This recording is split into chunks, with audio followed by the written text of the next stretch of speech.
Lottery of life.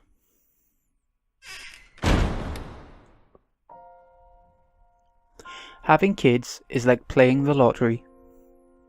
That was how the police commissioner put it, with a grim smile and a sigh. He was the man in charge of domestic security. Sometimes you pick a winner, and sometimes you pick a loser. Life's like that, you can't control it.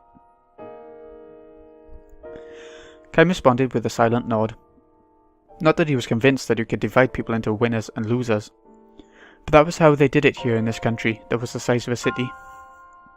He had no choice but to recognize it as reality, because the man who kept the peace here believed it, and this nation was known for having the best public safety of all the countries in the region. Every kid in there is a loser, he spat out, jerking his chin towards the juvenile prison visible from his office window. Built to hold young criminals, this was the largest and the most strictly run and most closely guarded prison to be seen in any of the neighbouring countries. Its treatment of its young inmates was also the harshest. You're a foreigner, Kym, so you may not approve, but we have our way of doing things. I see, Kym said. Losers are losers. There's nothing you can do to make losers into winners. It's never going to happen. Far from it. If you coddle losers, they just turn into bigger losers and give the decent people a lot of trouble. See what I mean? That's one way of looking at things. Kym's deliberate irony was lost on the police commissioner. No, it's the only way. If you're gonna have a safe, peaceful country, he declared, and we'll expect you to abide by this view too.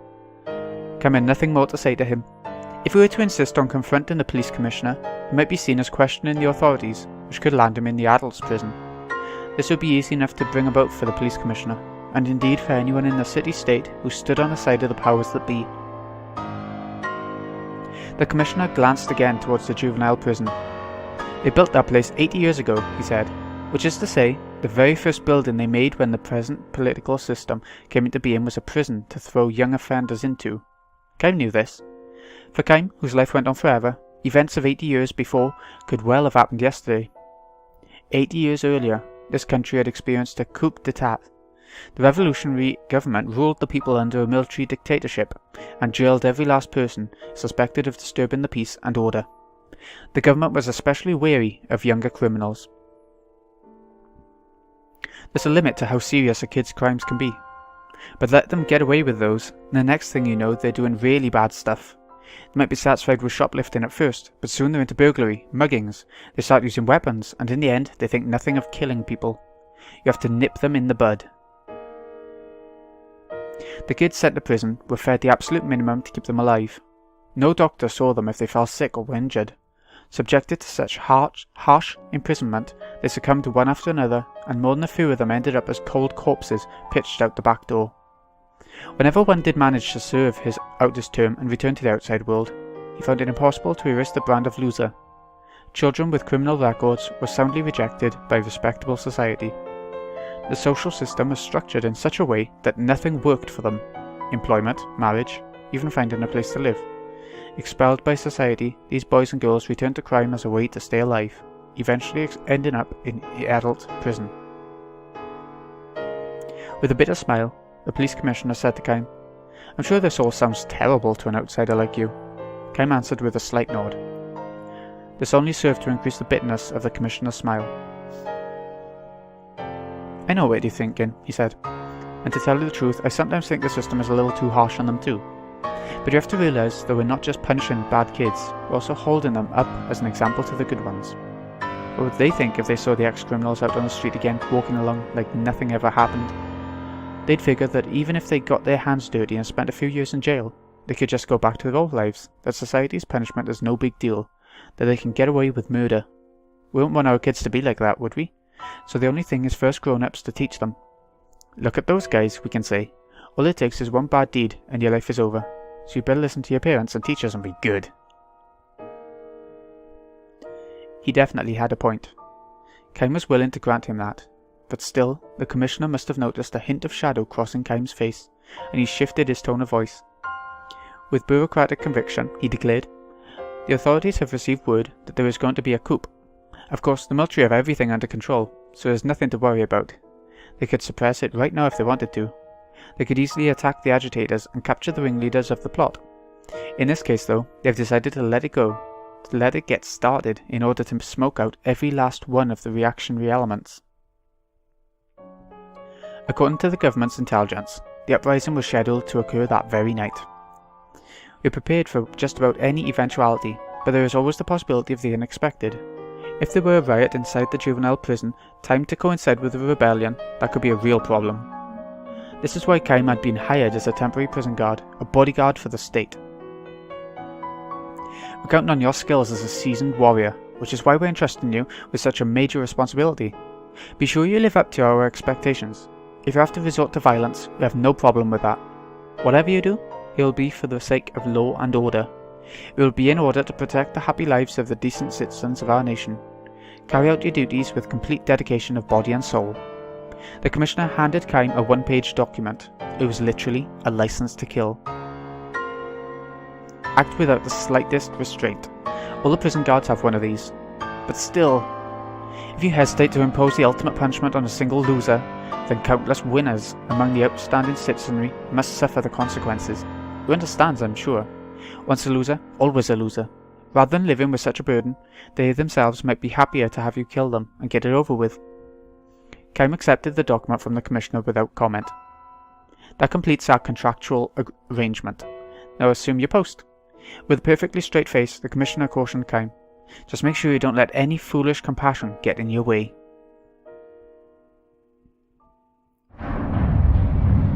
The season was in midwinter, but Kaim found no hint of fire burning in the juvenile prison.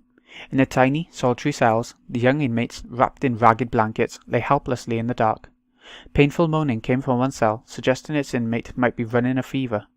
From another came unbroken shrill mean laughter that could only the person's mind had snapped. "What you see is what you get," said the veteran guard guiding Kaim on his first round of inspection. "Not one of those faces shows any life, so even if something were to happen, these pitiful creatures couldn't do a damn thing. They're losers all right. They're breathing, but that's about it. Is there really no possibility of them being rehabilitated and becoming winners?" The other guard gave Kaim a momentary blank stare and then said with a laugh and a wave, No, none at all. 80 years since the revolution, and the change of generations have replaced virtually all the people from that time. Since coming of age, this prison guard, who had no memory of life before the revolution, had been implanted with the idea that people were either winners or losers, and he surely never doubted it. They went out of their way to hire you, so it might be a little strange for me to say this, but I'm sure the kids in here are never going to riot, no matter how wild things get on the outside. Splash a little cold water on them, and they'll quiet right down. There's almost none of them you have to worry about. Almost? Well, I can't claim that about every single one of them. There are even losers among the losers, unfortunately. The guard showed Kaim to the end of the hall, and there he opened the lock on a door so thick it could be mistaken for a section of wall. Beyond here are the punishment cells. This is where we throw the incorrigible losers, the ones who have caused trouble on work details, the ones who take a defiant attitude, the ones who show no sign of remorse for their crimes. Suddenly it was clear to Kaim. It was clear to him because he had experienced countless battlefields in his life. The punishment cells were darker and far colder than the regular cells, but from the depths of the darkness, from within each individual cell, there emanated a quiet heat that could not be felt from the regular cells. The people in here were alive.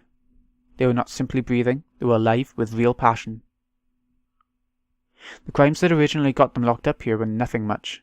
A little burglary, some purse snatching, flashing a knife, stuff like that. If they had just quietly served out their terms, they'd be out now, living obscure lives somewhere. Instead, they resisted and kept resisting.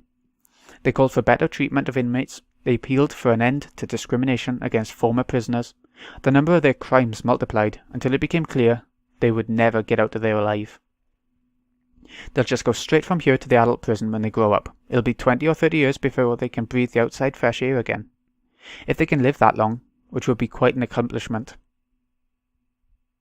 The guard concluded with a belly-shaking laugh, which was interrupted by a voice echoing from a dark cell. "Stop that laughing!" It was a quiet but commanding voice, though one that retained a hint of boyishness. A look of fear crossed the guard's face, though he quickly reverted to a sneer. "This is the biggest pain we've got," he said. "His name is Diron. They say he was the leader of a gang of juvenile delinquents on the outside, but here's just a noisemaker." The guard picked up a bucket of water from the corridor floor with a thin sheet of ice on its surface and heaved the contents into Diron's cell. This is what works best on these kids. Behind the bars, the drenched boy had rolled himself up in a ball. There should be enough for them to freeze to death, but the water itself freezes again in the early morning. So then their hair and eyelashes, and any other hair they got, gets coated in ice. Some of them have lost fingers and toes to frostbite. The guard laughed again. Dylan lay there curled up, but his eyes were shining with such intensity. It was as if he were trying to melt ice with the heat seething in his breast. Kym knew these eyes. They were the eyes of a warrior, and not just any warrior, but one on the very front line in a losing battle who watches for a chance to turn the battle in his favour. And Kym knew something else, that the system was beginning to unravel. It had kept the people in a state of suppression for 80 long years, ever since the revolution, but the very movement of its undoing had arrived. The prison fires started that night. Kym, it's a coup! The guard came running to report the situation on the outside. Fires had been set throughout the city, he said. This was, of course, the uprising that government intelligence had anticipated. Martial law was declared, and the government was mobilising the entire police force and army. Word had come too that the ringleaders were already under arrest. One element, however, had been wholly unanticipated. The guard informed him the wind is strong tonight. Fanned by unseasonable winds, the flames were racing through the city. On orders from the Commissioner, we are not to fight fires in the juvenile prison. Is that clear? Do not engage in firefighting here. In other words, no one will be coming to save the inmates. It can't be helped, said the guard. The army and the fire department have all they can do to put out fires in the city and evacuate the people. They can't spare any men to protect this place, and we've been ordered to join in the rescue effort in town. I guess that means we let the kids out. This was a given, Kym assumed. Left locked up in their cells, the young inmates would burn to death. Don't be ridiculous, the guard shot back. These kids are all losers. We've gone to the trouble of locking them in here, now we're supposed to let them out? Are you serious? Kym replied. Are you serious? I can't believe you'd say anything so stupid. I'm telling you, they're losers. We don't have time to save them. We're certainly not going to let them run loose. The Commissioner would never allow such a thing. He obviously meant every word he was saying. They were planning to let him die. The flames were spreading quickly, and screams could be heard throughout the prison. There was no time to appeal directly to the Commissioner, and such an appeal would only end in failure, he was sure. Give me the cell keys, Kym said. You're joking, the guard laughed. There was only one thing to do. Without a word, Kym landed a punch in the guard's solar plexus. The guard went down in a heap, and Kym tore the clump of keys from his belt. The first cell he opened was Dylan's. The boy came out looking confused. Are you one of us? He asked Kym. Do you run with the coup? Not interested, he answered. So why are you letting us go? Dylan asked. Because I don't like dividing people up into winners and losers. Thanks, Dylan said. Sporting a big grin, he took the keys from Kym and turned away to start opening the other cells. I want you to come back, Kym said to him from behind. What's that? This is an emergency evacuation. When the sun comes up and the fires are out, I want you to come back here. You kids still haven't finished paying for your crimes. You must be kidding. Not at all, Kym said. If you kids run away, I'll just prove they're right. Once a loser, always a loser. Is that all right with you? Don't you want to show the ones who rule this country that they're wrong, that people can change? But we'll never get another chance like this. This coup is going to fail.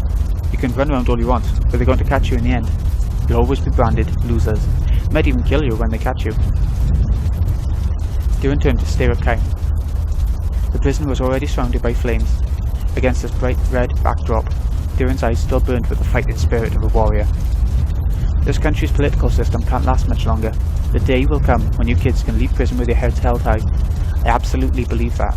And because I believe it, I don't want to see you die for nothing. Kym turned from Dylan to pull the guard up from the floor. Come back after sunrise. With this final admonition to Dylan, Kym hoisted the guard onto his back and trudged away. These events occurred 50 years ago. An air of freedom pervades the country now when Kym visits 50 years later. True, he does catch glimpses of young toughs and juvenile delinquents where the nightlife thrives, but he feels this is just a sign of the free and easy times. An old man calls out to him. Are you a traveller? When Kym nods, the man says with a smile, You're in luck. We're having a celebration in Revolution Square today. I hear the grand old man of the revolution is going to attend. It'll keep going all night long. A celebration? That's right.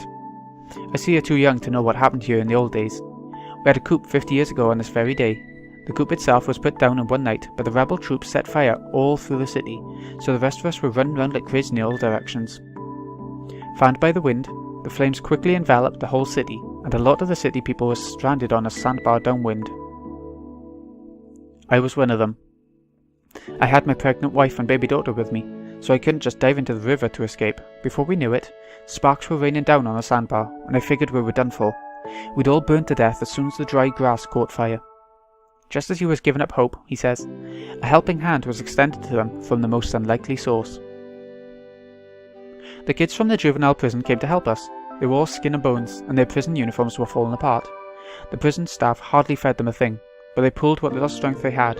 They saved old folks and children from the sandbar, and they struggled to douse the fires that caught in the dry grass. I saw one boy carry a child across the river and collapse and die the second after he reached the other shore, and some of the ones who were fighting grass fires were overcome by the smoke and burned to death.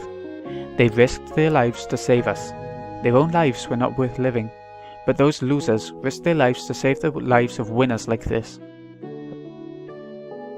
When the sun came up, and they could be sure that the fires were safely out, the young inmates went back to the juvenile prison. Yes, it's true, the place was an absolute hell for them, but they went back inside just the same. Not one of them took advantage of the confusion to run away. They played it strictly by the rules, wouldn't you say? We were really moved by their behaviour, and people started saying that maybe these losers had their good points after all. Maybe once a loser, always a loser, was wrong. The whisper spread throughout the city, quietly but surely. Soon the view emerged that the treatment of juvenile prison inmates should be improved. Another increasingly widely held view was that society ought to welcome ex-inmates more warmly once they had paid for their crimes. Finally, the change in attitude toward loser children took the ship of dissatisfaction with the political system that had continued to foster such a dictatorship, and 40 years ago, a second coup occurred. This next coup took the shape of a citizens' revolution that involved the masses, and for that reason it succeeded. That's how the form of government we have today got its start. Listening to the old man's reminiscences, Clem finds himself smiling and nodding again and again, deeply moved. The last thing the old man tells him is the name of the hero who led the revolution and became the first president of the new government, Duran. Tens of thousands of people have gathered in Revolution Square. As fireworks ascend aloft and a brass band plays the rousing national anthem, the grand old man of the revolution takes to the stage amid thunderous cheers and applause. Duran, Duran, Duran! Advanced in years now, and having long since removed himself from the centre of politics, Duran still has that youthful, fiery gleam in his eyes. There is no way for him to spot Kime among the assembled throng, and even if he were to notice him, he can never imagine that this young man, unchanged from 50 years ago, was a temporary prison guard on that fateful night. Still, the old hero proclaims, "People can change! There are no winners or losers." His words are greeted with cheers and fireworks, and the excitement of the celebration reaches its peak. Kai makes his way to a stand at the far end of the square and buys himself a cup of liquor. He raises his cup to the hero of the revolution, who, from his distant vantage point, appears to him no larger than a speck. He downs the drink in a single breath. When the intensely strong liquor has passed his throat, it leaves a sweet and mellow aftertaste. End.